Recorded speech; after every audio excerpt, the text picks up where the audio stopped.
This screencast is intended to review some basic statistical concepts: chi-square, T, R, and P, or probability. If you've had a statistics course, perhaps this will be useful as a refresher.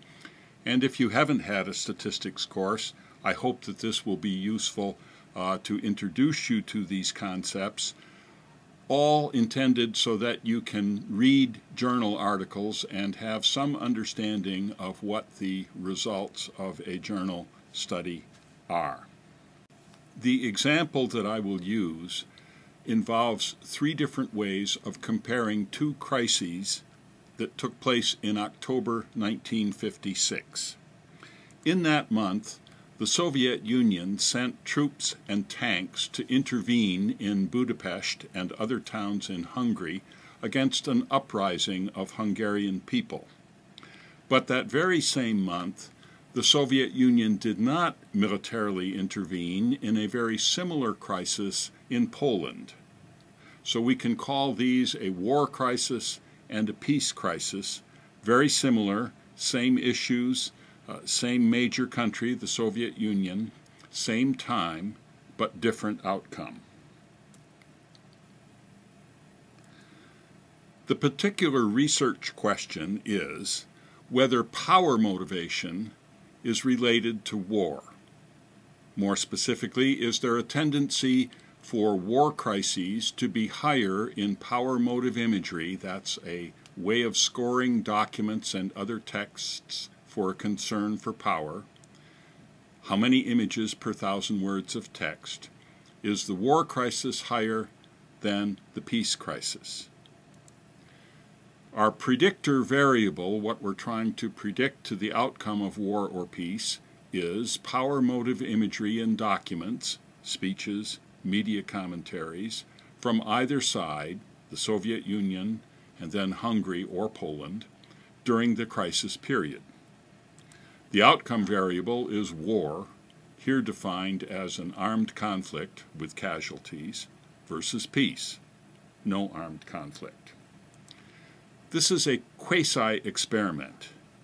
That is, it is not a true experiment. In a true experiment, the researcher would control and randomly assign documents to the two outcome conditions.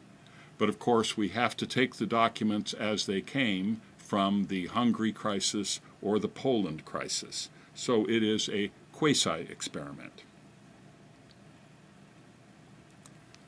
The first statistic that I want to introduce is chi-square, usually written with the Greek letter chi and the exponent 2. It is used when both variables are categorical variables. That is, they may have two or more categories, but those categories do not necessarily form a series where each category or value is more or less than the adjacent category. The categories could be what we call nominal categories, like gender or region of the country, or in this case war or peace, where one is not greater than another. You can take a continuous variable, that is, a variable where each value is part of an ordered series, being more or less than the adjacent one, and you can collapse that variable at the midpoint or at any other point to form categories. For example, here's an array of cases with scores, and here's the median or the midpoint. We could collapse this continuous variable, which runs from 0 to something like 24. We could collapse it into low, 24 cases, and high, 23 cases. It's an odd number, so we don't get exactly the same number of cases in each category. Chi-square, as a statistic, answers the question, are these two sets of categories, war-peace and high-low in power motive imagery, related to each other, positively or negatively, or are they unrelated to each other? The first thing we do is set up a cross-tabulation, a 2x2 table, with the columns being the outcome, peace or war, and the rows being the level of power motivation in a document, high or low. And every document is one number in one of those cells. So there are 6 documents from the peace crisis that are high in power motivation, 29 documents from the war crisis that are high, 17 from the peace crisis that are low, and 18 from the war crisis that are low. As it happens, there are 35 high and 35 low documents, 70 altogether from both crises, 47 from the war crisis, 23 from the peace crisis. We don't need to have the same number of documents from each crisis. If you look at the cross-tabulation, you will see that there is a tendency for the war crises to score high in power motivation and the peace crisis to score lower. That suggests that there is some relationship between our two sets of categories, war-peace and high-low power motivation. Would this relationship occur by chance if there were no real relationship between power motivation and war outcomes? That is, what is the probability of the relationship being as strong as we have observed? Once again, here's the relationship that we've observed. It seems fairly strong. Let's compare it to a case where there is virtually no relationship, where the war crisis and the peace crisis each have about half above and half below the midpoint, the median of power motivation. The numbers are not exactly 50%, 50% because there's an odd number of documents in each crisis. Now, that could easily have occurred by chance. That's the no relationship outcome. On the other hand, here's the strongest possible relationship.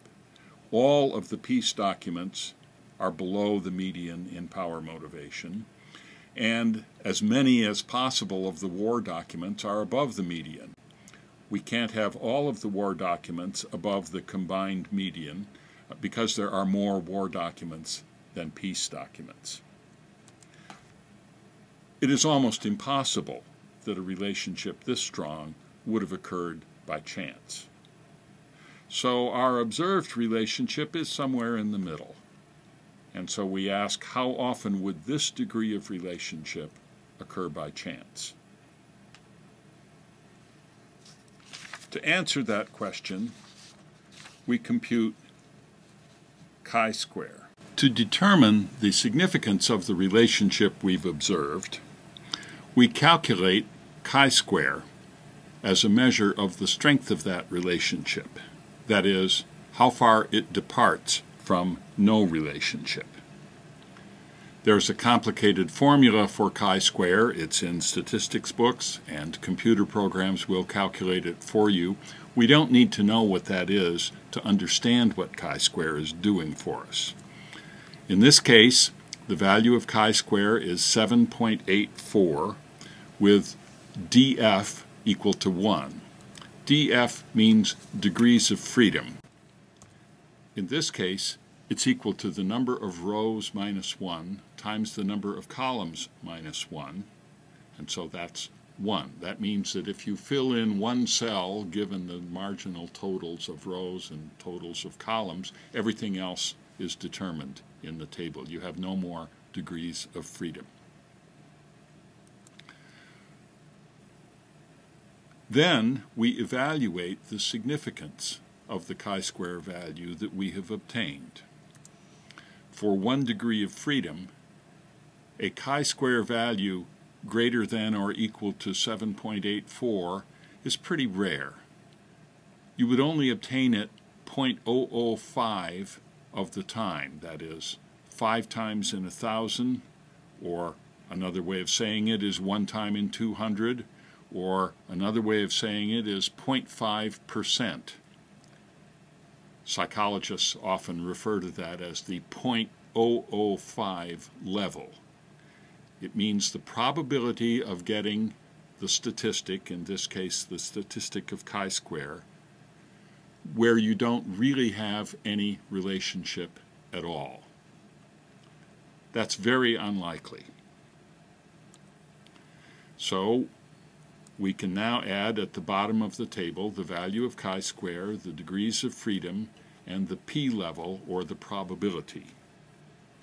Sometimes p-levels are expressed not as what they equal, but what they are less than. You may ask, well, what level is significant? And as a convention, a kind of arbitrary rule, psychologists often say that a p-level or probability level of 0.05, that is 5% of the time or 1 time out of 20, that you would get a relationship that strong with no real underlying relationship. Many social scientists consider that a probability of 0.05 or less is the boundary between significant and non-significant findings. Of course, that's an arbitrary rule, but it is one that many journal editors and reviewers and other social scientists consider as marking the difference between a real finding and a non-finding. That means if the probability of getting, in this case, chi-square, is less than 5 times in 100, we might consider it as being real. If it's more than that, we would probably say it's a trend, but it is not statistically significant. Of course, the smaller the p, the better, because that means the less likely you would get a statistic like chi-square this large by chance without a real underlying relationship. Of course, we must realize that with a p equals or less than 0.05 as our criterion, 5 times in 100 we're going to be wrong. We're going to imagine we have a significant finding, but it really will have occurred by chance. Thus, we can go back and look at the observed relationship and see that it's fairly strong. A relationship this strong would occur by chance only 5 times in 1,000. P equals 0.005.